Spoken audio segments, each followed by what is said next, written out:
For one thing, my left foot finds, all we gotta do is get a rug. My left foot finds a rhythm that has almost no relation to the rhythm of my guitar.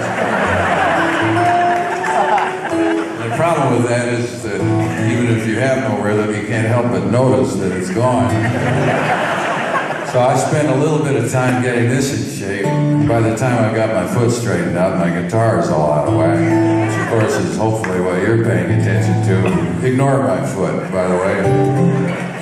Why am I calling your attention to it? I have no idea. There's a musical theory though called tension and release. But I think feet were not part of it.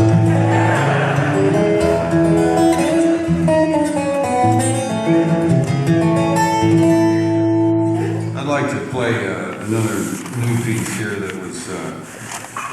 was written. I wrote it. I wrote this tune.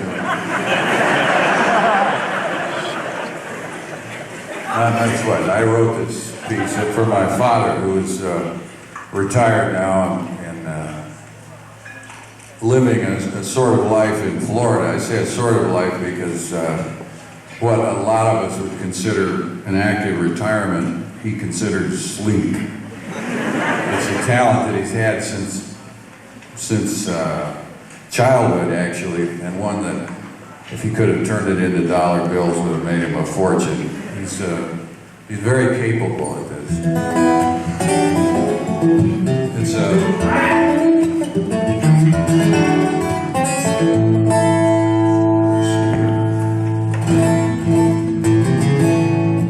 He spent his life as an employed person, as a matter of fact, looking for work that would allow him to sleep whenever he felt like it. And the first job that I'm aware of that he picked up was selling chipped beef door to door in the northern part of the state. Not so much door to door as, it was mom and pop sort of restaurants. And chipped beef had just been invented. This was shortly after the war. I think, if I'm not mistaken, it was invented for people who were about to die.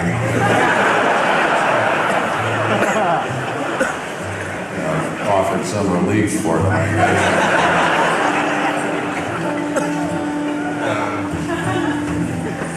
Chipped beef is better than dying, is what it amounts to. It tells you something about us as Americans that it caught on in a big way here. So my dad saw a trend like Volkswagens and jumped on it and was selling this stuff. And my mother thought it would be a good idea if I, spent time with my dad. And he was napping most of the time, so I wasn't concerned that much. And so I rode around with him in the chipped beef, which was in the back seat where I was, getting. I don't like to think much further than that in terms of Staphylococcus aureus and everything else that develops in variants of mayonnaise in the hot form.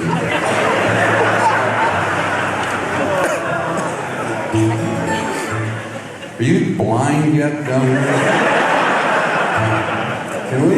Can we kill these backlights for a while? Great. There are a lot of couples here tonight. Some of you shouldn't be together. You know who you are.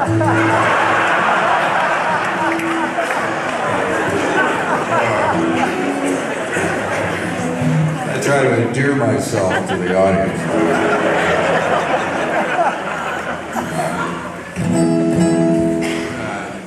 Anyhow, there's another theory that I heard not too long ago that is proven, more or less, is this one about bonding and imprinting. When I learned what that was, it explained this sort of vacancy that I've felt in my life since before I can remember, because finally at some point my father gave up his career selling chipped beef, and all this chipped beef that I'd been surrounded by all my life was gone. I'm sure that I felt my entire family died and left alone. A bleak, featureless horizon and a small child standing before it, chewing his lips to shreds. Consumed by anxiety because the chip beef was gone. He didn't know who he was.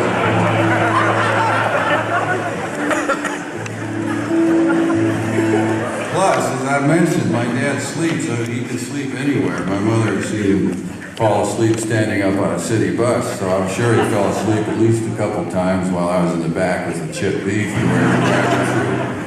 These bleak, featureless northern peat bogs. Places where, you know, Charles Starkweather had visited. I'm going to get to my point here.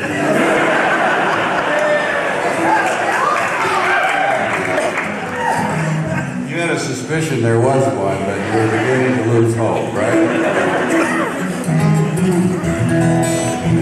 Well, this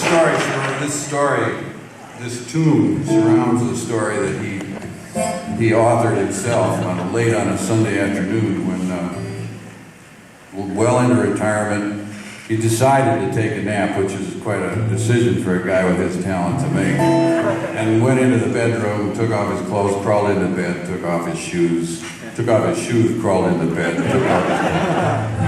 At any rate, it was no big deal, no matter what he was wearing. In fact, as he fell asleep, and he woke up about an hour later, an hour and a half, feeling, not questioning the idea that it was morning and he'd been in bed for about 8 hours and it was time to get up. So he was a little depressed, despite the fact that he's a guy who can go back to sleep immediately after having slept for 8 hours. He kind of went out into the kitchen where my mother happened to be dorking around doing whatever she was doing out there. And he said, "What's for breakfast?" His name's Larry, by the way.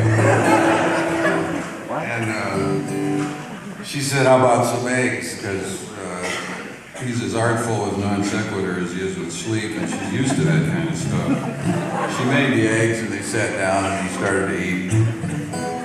And they began to converse, more or less. At that hour of the morning, so to speak, he sort of grunts, and she does most of the talking. And while she was talking, he was watching her, of course, but over her shoulder, behind her, was the window. And outside, it was getting darker.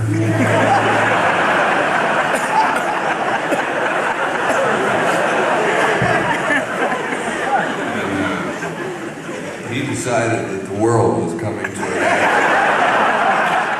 I'm not lying, that's what he thought. Well, I mean, it makes sense. You know, most people would have been wide awake by now, especially if they thought the world was coming to an end.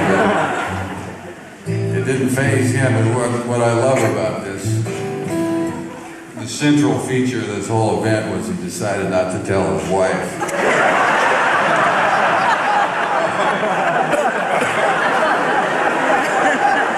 Don't worry her, you know. I'll let on that the world is ending. He doesn't take a philosophical approach to life. Things are either on or they're off, and that's about it. It's getting darker in the morning, the world's ending, and he decided in a sort of manly fashion to get up and walk outside, drive around in the car and see what the rest of the world was doing, since the world was coming to an end. And of course, by now it was very late. It was an evening on a Sunday, and there were crowds of people lining up to go to church, which struck such a note of terror at his heart. He finally did wake up. I like to think that he discovered some of the consolations of philosophy after that. I wrote this for